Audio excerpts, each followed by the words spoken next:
And not about shoot. Well, it is about shoot. Actually, it's not about shooting. It was going to be. I'll get to that in a minute. Hole in my door. Blowing hot air. So I'm going to get the mic onto it. Don't know if you can hear that. I didn't put the mic on so you could feel the hot air because they wouldn't do that. It's blowing in hot air into the house. Heating's off. It's 2 degrees outside, but the sun's just come out, so that's a bonus. But at the moment, the house is about 19 degrees. I'll have to have a look on the thermostat in a minute, but I think it's about 19. It's been running for about an hour. I'll show you where it is. Diesel heater. I bought it for out here for when I'm shooting to keep me warm in the winter.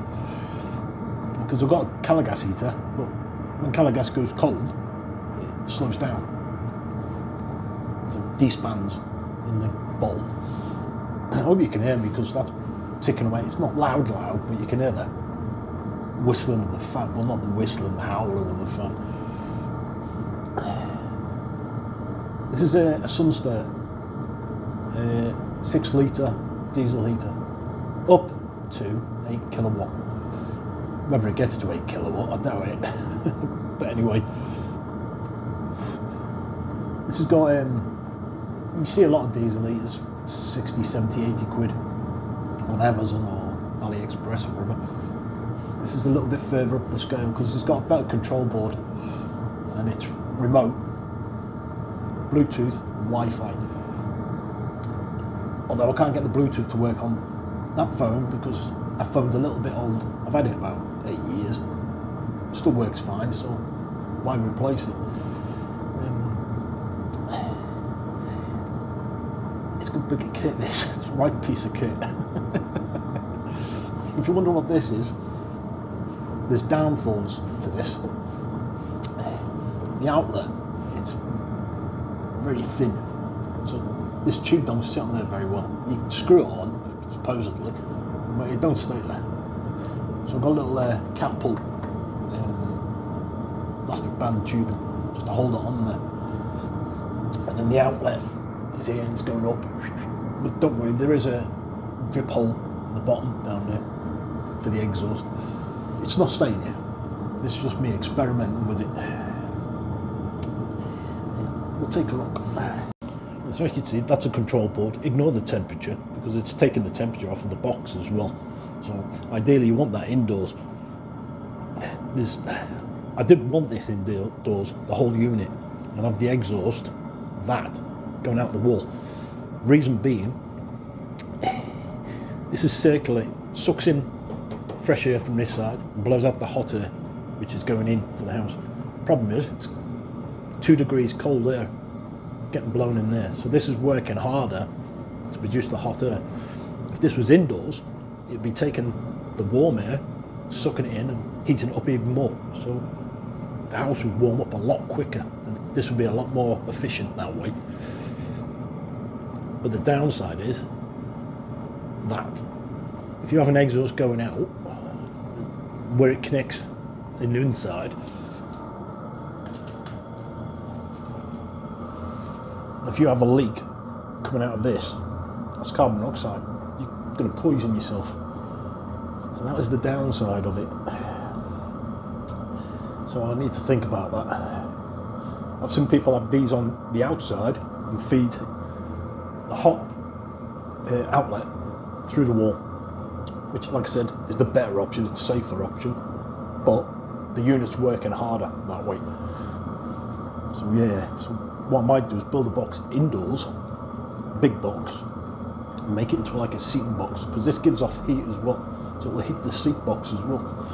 So it'll be a nice little area to sit down and get nice and warm. And plus it will reduce the sound of this.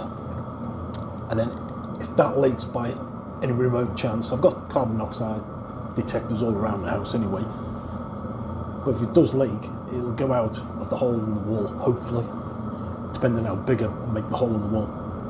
I've got some exhaust wrap coming just to protect that, so when I do drill a hole through the wall, it'll be protected. It won't set fire to any I don't think there's any insulation in the cavities anyway. These houses are 1940s. They weren't very good at stuff like that. Right, the problem is, I can't really, as soon as I lift this up, oh, it hasn't fallen off, so that's a bonus. Oh, it has fallen off now, right. See what I mean? It don't stay on. No matter how hard you try, it will not stay on there.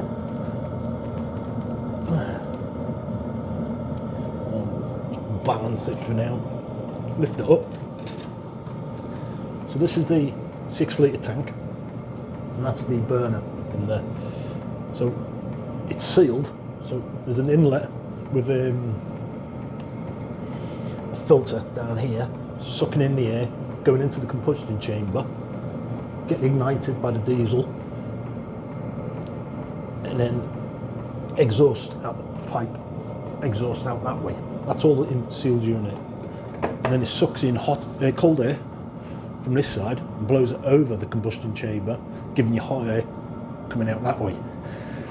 So yeah, but if it was indoors, it'd be a lot more efficient. But like I said, it's a 50-50.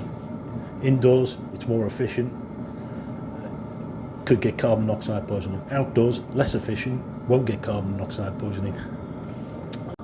Just before I forget, that in there, it's a short wire. It'll only reach to about here. So you need to extend that wire. You can have this as a thermostat on the wall inside, and that'll control the heat. You can set the control, so if you put it on 20 degrees, it'll heat up the house to 20 degrees, and then it'll stop. And then when it cools down a bit to about 19 degrees, it'll kick back in and get the temperature back up. More efficient as well. You know, it does need electricity, 12 volts. So you could attach it to car battery. I've got a solar panel outside on a 12 volt system, which controls the lights out there and in the kitchen, does all the lights. And then my metal detector and anything like that can charge off the USB off of it. And then the rest of the house has a solar system, 24 volt system, which converts up to 240 because we've got a hybrid inverter. So I could run it either off the 12 volt battery or the 24 volt system. And they give you a little power pack, like what you get off laptops. That there. But the plug's a bit dodgy because it doesn't have a fuse on it, which is illegal in this country. But it come from China, so they don't care. But yeah, that's only on 2 bar. This goes up to 10 bars, and I'm only running on 2 at the moment. Fuel efficiency, I'd say 8 hours running. It'll use 1/4 of a tank. That's 1/4 of 6 litres. Maybe not 1/4. It uses about 2 litres, sort of a third. So in 8 hours, it'll use a third of a tank. Yeah, that's right. She's got a calculator. But the air coming in is very nice. I mean, really nice. I had it on yesterday, ticking over. I was sat in the living room, just waiting for it to warm up, and then the house got really warm, and then I fell asleep. And woke up an hour later. Oh, it's hot in here. Age. So yeah, that's a diesel heater. Got off of Amazon. I think paid $160 for it.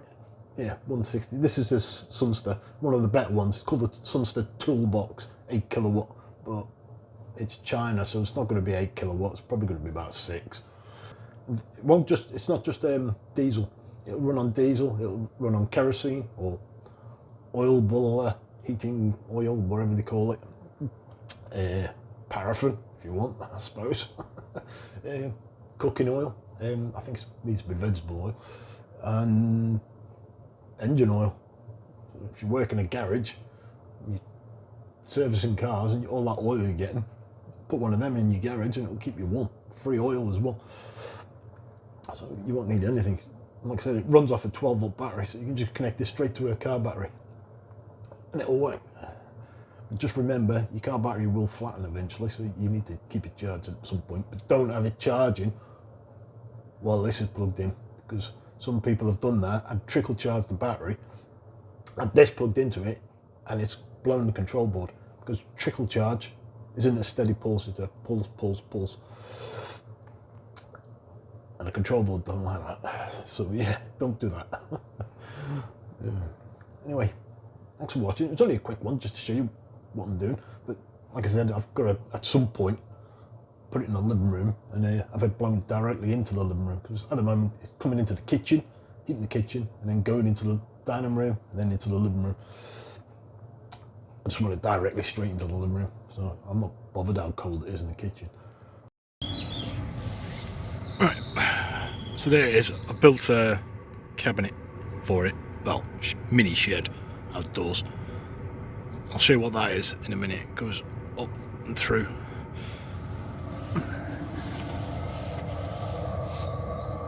Exhaust with aluminium grate, so it can suck some air in, but it heats the air as it's sucking it in off of the exhaust on the outside, but that doesn't blow back in, so that's cool.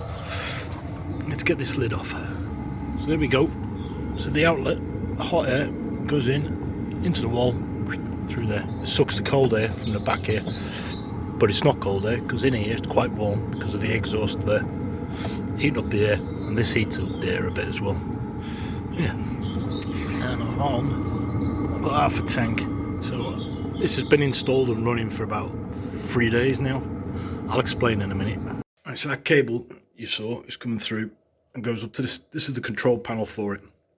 So at the moment it's saying 19 degrees. It's not, it's hotter than that.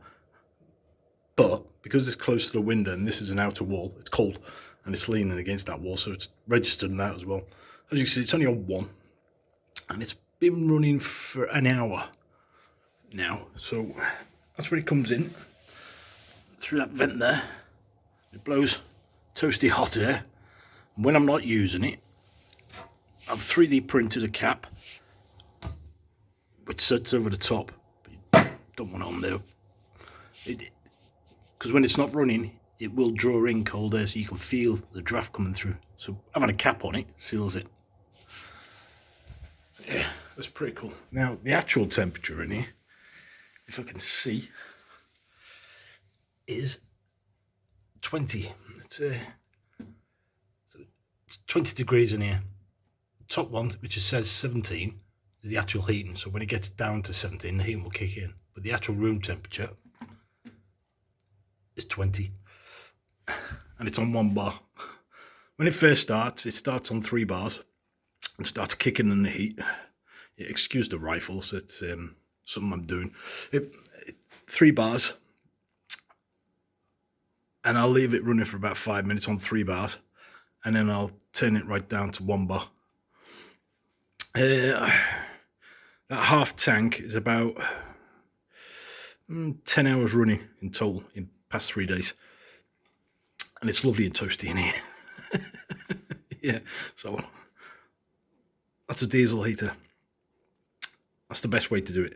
There is another way. You can do the inlet, have another vent over here, and have the inlet sucking in the air from in the room, which is already warmed up, and it'll bring it around and pump it out even hotter. Because when you get minus cold, when you get minus degrees out there, it's got to heat that air up when it blows it in here, so it's not going to be as hot.